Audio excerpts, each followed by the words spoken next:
Hello বন্ধুরা, তোমরা দেখতেই পাচ্ছ আমি বোর্ডে একটা অঙ্ক লিখে নিয়েছি। তো অঙ্কগুলো খুবই ইম্পর্টেন্ট সমস্ত আপকামিং পরীক্ষার জন্য। আগেও অনেক পরীক্ষাতে এসছে এই সমস্ত টাইপের অঙ্কগুলো, যেমন এই অঙ্কটা ফুড এসআইতে এসছে।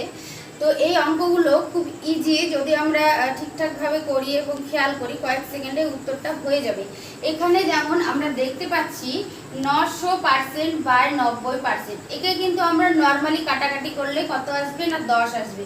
যখনই আমাদের অপশনে পার্সেন্ট দেওয়া থাকবে তখনই কিন্তু আমরা অঙ্কগুলো ভুল করে ফেলবো। সেই ক্ষেত্রে আমাদেরকে একটু আলাদাভাবে করতে হবে। যখন পার্সেন্ট দেওয়া থাকবে কি করতে হবে না, যেটা দেওয়া থাকবে তাকে আমরা লিখে নিব 900/90, এবং যেহেতু অপশনে পার্সেন্ট দেওয়া আছে তাই আমি তার সঙ্গে 100 গুণ করে নেব এবং এরপর আমি পার্সেন্ট চিহ্নটা দিয়ে দেবো। তাহলে আমি 90কে যদি 900 দিয়ে কাটি কত হয় 10, তাহলে 10 × 100 আমার 1000 হয়ে গেল।